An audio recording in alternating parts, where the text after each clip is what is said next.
Hi, I decided to make this video in order to shed some light on the Greek and German economic and political relations. In relation to the economic crisis in Greece and try to tie it into the unstable environment of the Eurozone. Firstly, I'd like to comment on a series of insults that have been exchanged between the German and the Greek media and between online users of Germany and Greece. And to tell you the truth, I find it quite unnecessary. For an example, on the German magazine Focus, we had the statue of Aphrodite of Milos giving the finger. And on Greek newspapers, quite often you'll see Angela Merkel with a mustache portrayed as Adolf Hitler. I've heard many Germans online saying that the Greeks are a lazy and corrupt nation, and on the other hand, I've seen a lot of Greeks reminding the Germans of the Second World War and of the Nazi atrocities in Greece. And I would like to say that I find that quite unnecessary to happen. It doesn't help our discussion, and it's not productive in trying to find a solution for all the problems that we have today. And for those that don't know, this is caused because in Germany, the German people are quite against giving Greece financial aid to help in the economic crisis. And Germany, being the biggest contributor of this aid, its population is quite reluctant. Now, for one thing, I would like to say to my fellow Greeks, there's no reason to continuously mention to the Germans of their past. I'm pretty sure that they are aware of their past, and if this happens continuously, it starts to look like a weakness in arguments, and it's almost like a blow under the belt. So I would ask for my fellow Greeks to refrain from such actions. And similarly, I would like to ask for my fellow German citizens not to insult the Greek people, because the majority of the Greek people are hard-working, humble, honest people that have nothing to do with the corrupt governments or corrupt businessmen that caused a lot of trouble to Greece and to the European Union. I would like to explain my positions in three major points that I'm going to make. And I'm going to begin with Angela Merkel, the German Chancellor. And I have nothing personal against her. She's a politician. But what I've noticed is that many times her comments and her actions really cause turmoil within the European Union, and to a certain extent they're undermining our union. And more so, the common currency, the euro, is being battered every time Angela Merkel presents a, let's say, more selfish national strategy that does not have Europe in mind, and the euro has been battered from that quite badly. Then again, that does help German exports, because a weaker euro allows that country to export more, and Germany is industrial and a heavy exporter. So what I want to comment on that is that I understand that as a politician, she wants to sympathize with the popular beliefs, and having public recognition is important for any political figure, because the elections are always around the corner, and for a politician it's very important to have public appeal. Excuse me.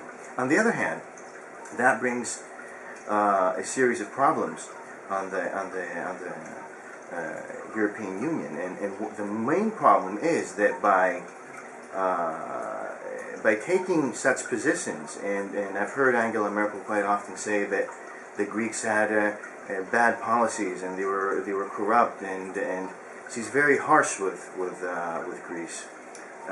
What we don't understand is that essentially the real problem is that, like I said, I'm going to mention in 3 points that I'm going to make, are being buried, and they're not being discussed, and people are becoming more, of both countries are more fanatic concerning their roles in the European Union, and it's causing all this turmoil. And the first point I would like to make is that the European Union essentially is flawed when it comes to its structure. And I would like to tell my German fellow citizens that essentially it's not either Germany's fault or Greece's fault. When you have a union that contains a large spectrum of economies with extremes, and on the one hand you have Germany, an industrial country, a heavy exporter that gains from a weak euro, and in the other extreme you have Greece, a poor country of the south that is a heavy importer with a trade deficit that benefits from a strong euro because imports are cheaper. It's only normal for problems to arise, and that is a structural problem and not a problem of Germany or Greece. And it's only, I assume it's only normal for Merkel, that's interested in the welfare of her state, to pursue such strategies that benefit her country.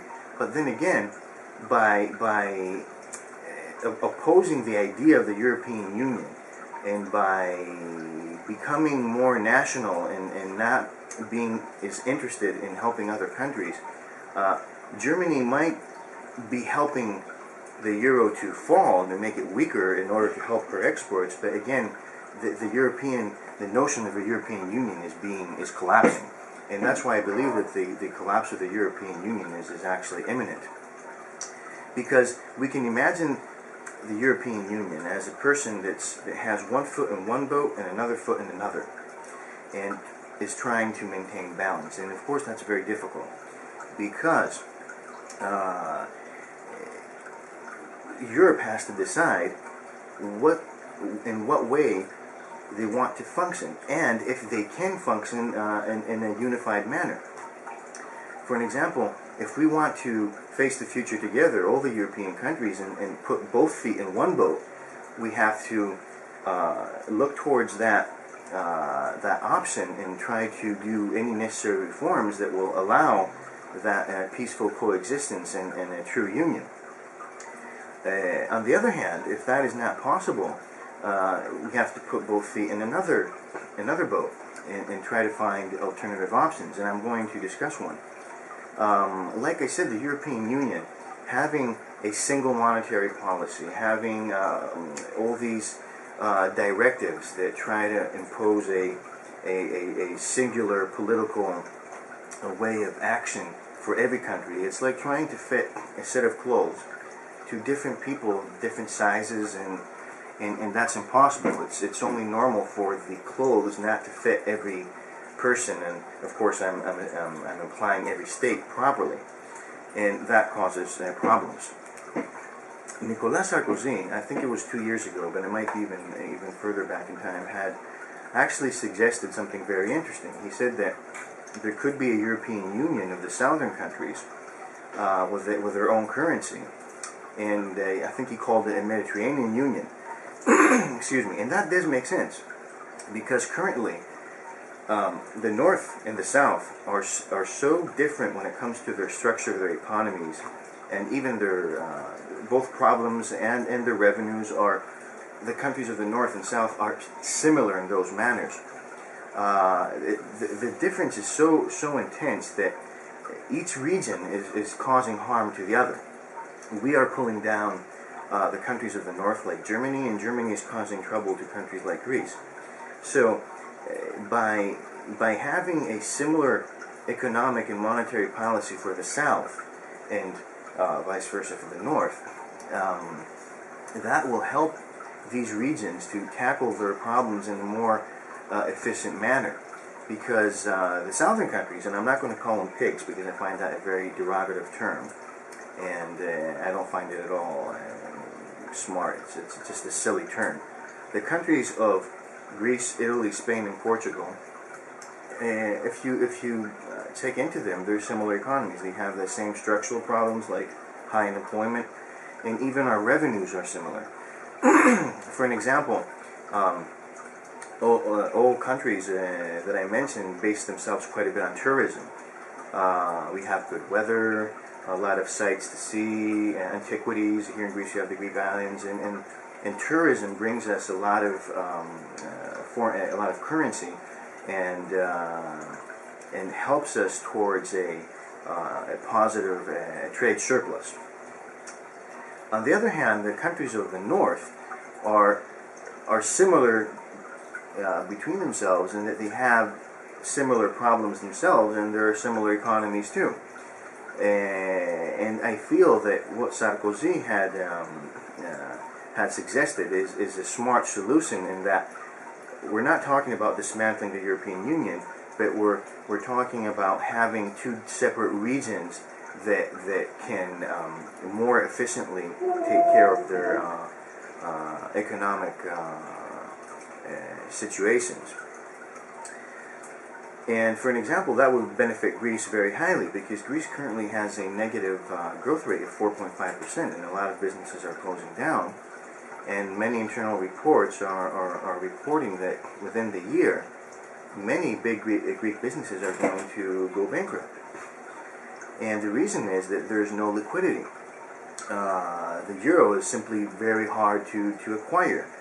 And since these companies cannot borrow from the banks very easily, they cannot cover their current obligations, and that leads them to bankruptcy.